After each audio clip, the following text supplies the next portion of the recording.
iplarni martdan to'g'ri o'tkazish kerak edi. Bu orasiga kirib qolmasligi kerak. Keyin mana orqa tomondagi bitta ilgay bo'ladi. Juda ko'pchilik o'sha yerdan o'tkazmaydi mana bu joydan. Keyin materiallar tortyapti, nimaga bunaqa bo'lyapti deb qiynaladi, xafa bo'ladi.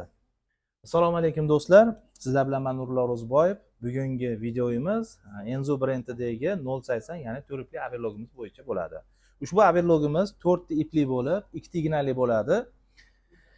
Tikuv mashinani yaxshi ishlatish uchun birinchi o'rinda Janome overlock tikuv mashinasini, Janomed overlocklarni hammasini ipini to'g'ri o'tkazish kerak. Ya'ni ipini mana bu joyda mana juda ko'p joyga borib ustanovka qilganimizda krishkasida mana ko'rib turibsiz. Men krishkasini ko'rsating operator. Krishkasida ya'ni o'zini sxemasi bo'ladi. O'sha sxema bo'yicha har bitta qulog'ini rangi, o'tkaziladigan joylardagi o'sha ranglariga moslab turib o'tkazsangiz, iplarning kelishi qanchaki yumshoq, zo'r kelsa, tikuv mashina zo'r tikadi.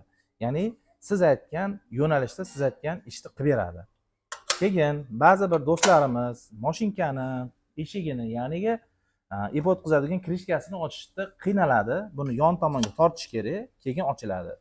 Ba'zi bir joylarda tikuv mashinani xarid qilishgandan keyin uni oldiga qarab, o'ziga qarab tortadi va o'sha holatda mana bu joydagi mana bu kichkinagina mana ko'rib turibsiz, guchopada keladigan temiri egilib qoladi. Shu bilan keyin krishkani yopgandan keyin mana pichoqqa mana alyumin joyi tegib, aynan chevarda asabini buzadigan tiqir ovozi eshitiladi. Yon tomonda eshigi ham mana bu bilan ochiladi. Mana bu misol ochiladi.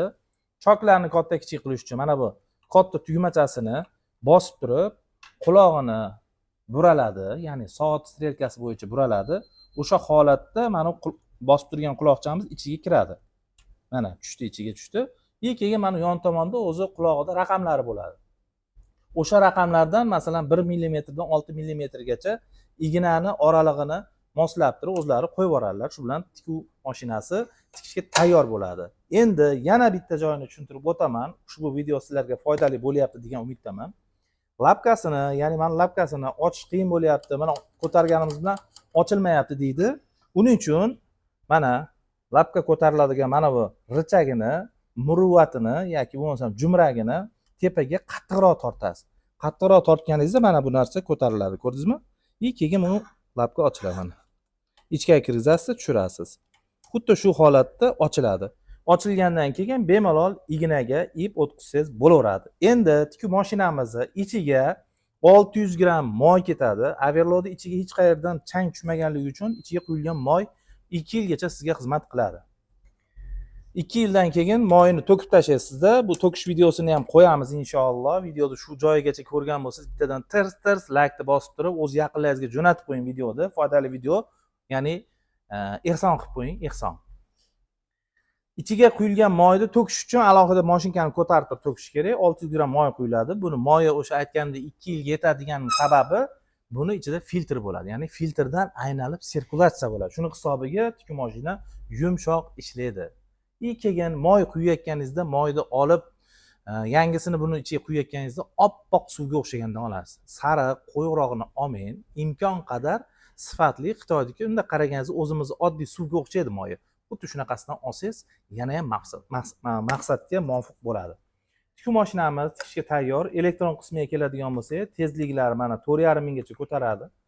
Endi buni tikuvchilikni endi boshlagan do'stlarimiz, opa-singillarimizga endi tezligini pastroq qilib, mana masalan 2000 tezlikka qo'yib turib foydalansalar bo'laveradi. Bu svetini yoqib o'chiradigan tugmachasi mana yonib o'chyapti. Bunisi igna tepada yoki pastda qolishini belgilaydi. Ko'pchiligiga aytaman, igna ko'proq tepada qolgani yaxshi overlockda. Sababi igna pastda qolganda mana bu lapkani ochganingizda igna qiyshayishi mumkin yoki egilib, bukilib sinishi mumkin. Endi sizga materiallar tikib ko'rsatib beramiz. Bu o'zimiz hozirgi kunda juda ko'pchiligiga zakaz tushadi. Trikotaj materiallarimiz va lapkani ko'taramiz. Mana ochib qo'ysam ko'rinib turadi. Lapkani ko'taramiz, materialni qo'ydik. Qo'yganimizdan keyin mana tikish jarayoni boshlanadi. Ovozini ham eshitayotgan bo'lsangiz, yumshoq. Mana orqa tomondan chiqayotgan chokni ham ko'radigan bo'lsangiz, zo'r. Choklarini qarang, bitta terib qo'yganga o'xshaydi. Mana orqa tomoni, oldi tomoni. Atayin men boshqacha rangda ipni qo'ydimki, sizlarga yaxshiroq ko'rinsin degan maqsadda mana. Tikuv mashinamiz 3 yil kafolatga ega. Endi 3 yil kafolatga qayerga kiradi degan do'stlarimizga elektron qismi, ya'ni motor qismiga, mana platalariga 3 yil kafolati bor. Ichidagi mana mexanik tomoniga igna-pignalari garantiya berilmaydi, lekin val tomonidan yoki shatun tomonlaridan muammo bo'lsa, u joylarini 1 yilgacha biz bepul xizmat ko'rsatamiz. Tikuv mashinamiz yumshoq, ishlashlari yaxshi. Mana unga o'xshagan trikotar materiallar va unga o'xshagan qalin spesovkan materiallarni ham mana tiktirib qo'ydik, tayyor qilib zo'r tikadi, zo'r. Keyin momiq materiallar bor. Hozir juda ko'pchilik momiq materiallardan zakaz tushgan. Zakazlarni tikishadi, momiqni ham yaxshi tikadi. Narxi unaqa qimmat emas. Hozir narxini aytadigan bo'lsam, ertaga siz video ko'rguningizgacha narxi o'zgarishi mumkin. Narxi bo'yicha telefon raqamimiz pastda qoldiryapmiz. Telefon qilsangiz to'liq ma'lumotlar beramiz. Eslatib o'taman, manzilimiz Toshkent shaharda. Toshkent shahar ichida yetkazib, o'rnatib, tushuntirib beramiz. 3 yil kafolatini yozib beramiz. Korobka ochilmagan boradi, ko'zingiz oldida ochib, yurgizib ishlatib beramiz.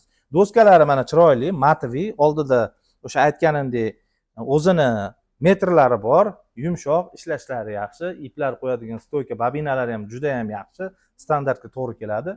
Tikuv mashinamizni endi faqat olib ishlatish kerak xolos. Bo'ldi.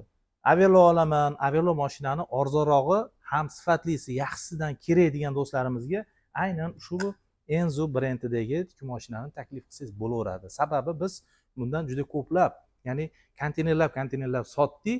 Bizni oldimizga muammo bilan hech kim kelmadi. Mana mashinangiz buzilib qoldi deb. Sizga ham ushbu tikuv mashinadan taklif qilamiz. Sizlar bilan men Nurullo Ro'ziboyev. Foydali video bo'ldi degan umiddamiz. Ushbu videomiz uchun yana aytganimdek tirs like bosib va o'z yaqinlaringizga jo'nating. Agarda kanalimizga obuna bo'lmagan bo'lsangiz, kanalga obuna bo'lib qo'ying. Biz sizga hali ko'p kerak bo'lamiz. Sog' bo'ling.